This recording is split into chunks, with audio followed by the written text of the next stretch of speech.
Hey, everybody, what's going on? So, look, this time we're going way back. I know every time. I think I keep going further back. We started with like Blossom 2010, then maybe went back to 2000, and then to 94. And I was like, all right, this is getting out of hand. Well, now I've gone all the way back to 1991, the very end of 1991, December 31st, 1991, coming off of the 1990 New Year's Eve show, probably everybody's least favorite New Year's Eve show, 1990, that is. I see they played mostly the same songs, not exactly, and certainly not in the same order, but it seemed like at least 75% of the shows from 90 were repeated here as possibly a makeup. We got a third set this time. I don't know why I'm wasting so much time on 1990. I guess I did. I kind of took a gander at it as well. So, but YouTuber Mike Kilbride suggested this one, and as I also said, I'm not going back any further. I was also like, maybe I'll take it easy on the request. But look, we don't have a lot to do between now and Mexico. And this one was really the first and third set were my favorites. Third set for sure. And then the middle set, the New Year's Eve set, not that it was bad or anything, but just the set list alone, got a little B heavy starting it out. Brother bouncing around the room, and then Buried Alive took us into New Year's Eve. The Runaway Jim coming off of the traditional New Year's Eve celebration and song. Was Trey got a little bit repetitive there. Most of the night was just a lot of Trey back then. Late in the show, late in the third set there, or in the third set, I should say, Paige comes alive. Not that he was bad or missing throughout the show, but now, early and often, Paige is in the mix, it's kind of taking the lead. Mike as well. The band's named after Fishman, as we always like to bring up, but it was just a lot of Trey, just going off, especially by the end of the songs. Even like a song like Foam, just the intensity would raise. Brother, the same thing. And the songs you would expect it on, like the Reba Jam, oh my goodness, the crescendo and that.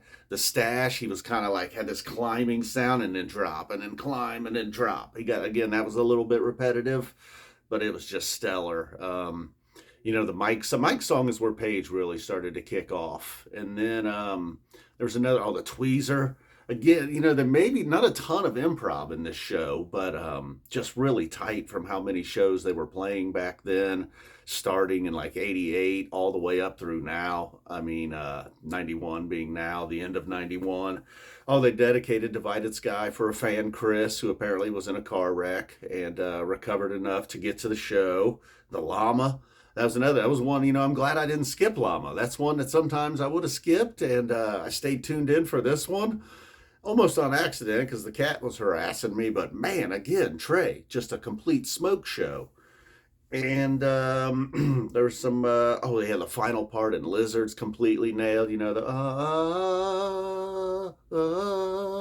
oh man.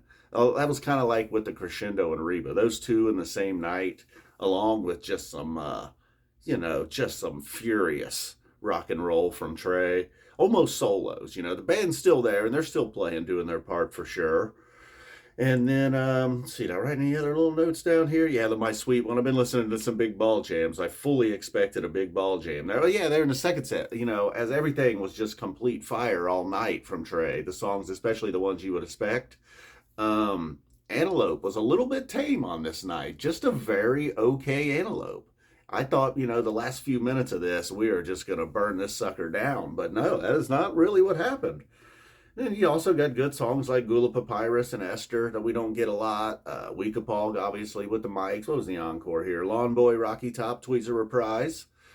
So, 2 years in a row, they went with the Buried Alive, kicking into New Year's Eve. That was not a whole lot of New Year's Eve stuff. I guess that would start basically the next year and on. I read in the notes and some reviews, it seemed like some fans were getting in on it, though, as far as costumes, dressing up, celebrating, this type of thing.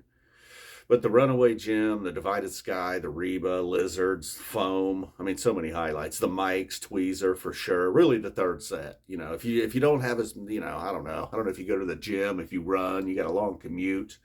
But really the first and third sets for sure. If you're gonna check this one out and you don't have time to do the whole thing, go spend a couple days listening to it. I don't know what you got going on. All right, guys, boom. Well, thanks for spending 5 minutes here checking this out. And Mike, thank you for suggesting it. Mike, I believe, dirty ass hands. What is that?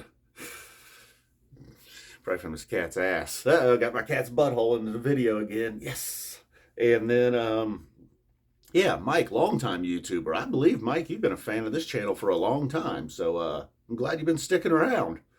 Appreciate it, man. And thanks for suggesting the show. And the rest of you, stop it. No more suggestions. Somebody's going to be like, dude, you got to check out that one from that farm in 88. I know. Nectars, dude. 86, bro. Love you guys. Boom. We're out of here.